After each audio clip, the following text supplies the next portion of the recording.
Hello, you're watching the Clickherder Roundup, a quasi-weekly report on consumer-facing business on the web. I'm Joel Helbling. And I'm Michael Helbling. Folks, we have got an amazing show coming up. Amazon Web Services, and then Google's dipping again. They're snapping up DoubleClick, and they just recently unveiled Web History. History. Let's start off with Amazon Web Services. Been out, most of their service has been out for maybe a year, 6 months to a year. Jeff Bezos sort of rattling Wall Street. Who's Jeff Bezos? CEO of Amazon. Okay. Yeah. A little bit of backstory for you there, folks. Just in case somebody didn't know. If they don't know Jeff Bezos and they're watching us, then they're related to us. Hi, Mom! Bezos kind of rattled up Wall Street in the last year or so with all of his additional investments into technology. What he decided basically to do is take the infrastructure that they had to develop for their own site and open it up to the public. Let anybody buy in. But the really cool thing is where they're setting the bar in terms of entry into this market. They've basically priced their resources to sell so that enterprise class infrastructure is completely to scale. You can use as little or as much as you like. The big three that I want to talk about tonight are the Elastic Compute Cloud, the Simple Storage Service, and the Simple Queue Service. Those three, I think, taken together, really make an impact on the startup environment on the internet. Simple Storage, very competitively priced, no single point of failure, all that good enterprise stuff. The Simple Queue Service, a very important concept for developing high-end applications on the web. And then, of course, the Elastic Compute Cloud, which has very competitively priced virtual servers. But the really neat thing is that they charge by the instance hour. If you don't need a server all the time, you just shut it down. So essentially, as your traffic grows, you can literally grow your computing resources to match. And when traffic shrinks, you can drop extra servers off. So it's just an amazing way to... So it's just making the slashed out of the dig effect a thing of the past. Oh, you mean being downed by the big rush of... Potentially, yes. Yeah. It really should. Any startup worth their salt is going to use resources like this. And currently, who else is offering this? But I think... Wait till tomorrow. I'm sure Google will start. Well, I would welcome that. I would welcome that, but I will say that that Bezos is, Amazon's got this very competitively priced. What are they doing? Is it going to work? I think so. I didn't want to hog all of the limelight. Okay, here. so here we go.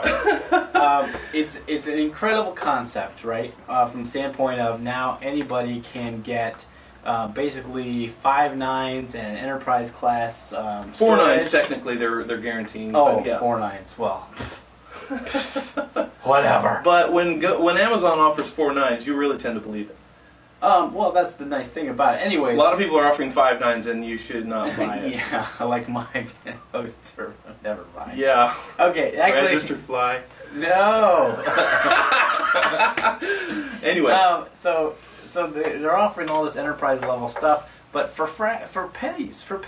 Oh yeah. That is intriguing. It's exciting. It almost makes you want to sit down and be like, what could I possibly do to utilize this? I certainly did. And what we've seen is that in just up and running now. No, but I've been thinking. Okay. I think about it a lot. Yeah. No, what we've seen in sort of whiteboarding some ideas is that you can actually throw together an enterprise where your break-even point in terms of infrastructure is literally into dozens of accounts, not thousands, which is just amazing. You can start up an enterprise from the small end and be profitable almost from the beginning. Just incredible. Now, what's the impact of that? The impact is it lowers the barrier to entry for business on the web. Now your biggest cost is going to be advertising. That's right.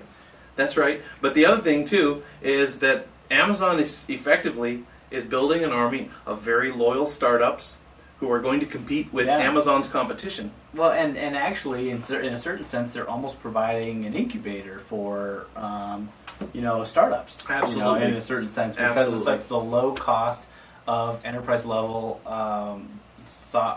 servers. Right. You basically are providing kind of this open space. Well, the infrastructure has for been the people to try last out thing new to things. be. Yeah, the infrastructure I think has been the last thing to be commoditized. Advertising's long since been commoditized with the CPC networks, etc.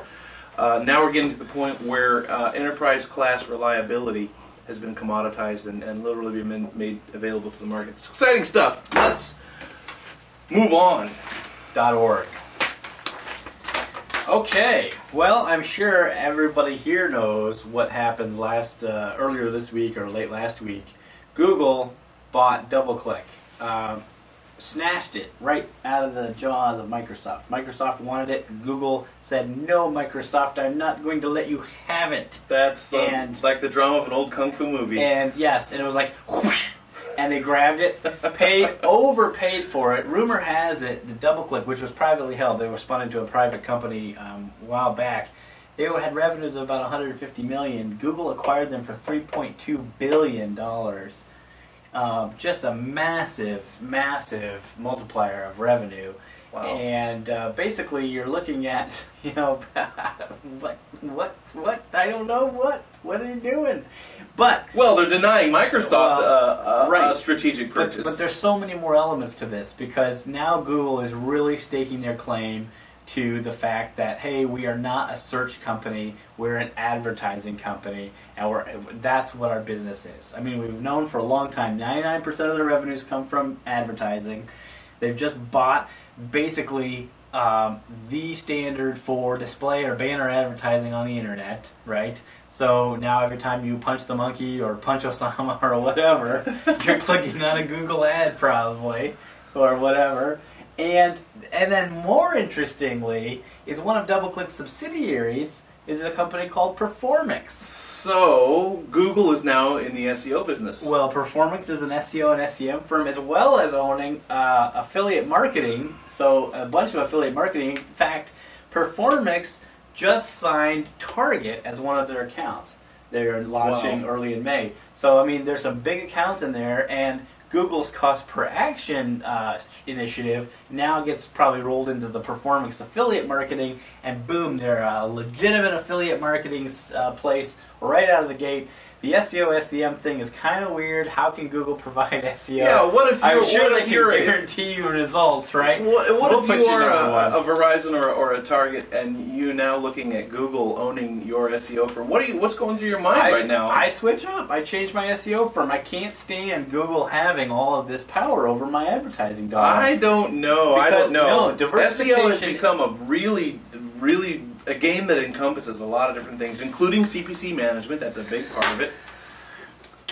SEO is organic search optimization. SEM is where we'd have cost per click management or pay per click bid management. It's a wild situation. But what we're really seeing is basically Google is not content to sit at home and just manage their site and their network of distribution. That's our 8-minute bad news. buzzer. All right, quickly, number 3, Google now offering web history. That's wild. That's crazy. Now, this is through the search bar, the Google toolbar, right? Toolbar. Fast. So essentially, it tracks everywhere you go, and we know that the toolbar's already been doing. But it's neat because everywhere you go on the web, you are now able to search all the back pages that you visited. This is the data. This is the payback. See, Google finally found a way to get all of our data from us for free by basically offering the same data back to I think they've always been gathering this in the toolbar. No, they've actually said that they're not doing this with the toolbar. Oh. And now they're doing it, and they're basically, the way that they're getting away with it is getting everybody's data. I mean, everybody's data. I gotta tell you, I am conflicted. Where I checked out, where I searched on MSN, where I searched on Yahoo. There's the privacy issue, but the usability issue is amazing. It's crazy. It's amazing. All right. Well, I haven't signed up yet, but man. And we haven't signed off yet, but we probably should. We should. Okay. Well, until next week, I'm Michael Helbling. And by next week, I'll still be Joel Helbling. Let's go. Well, I'll tell you, Google is They're tearing up the town.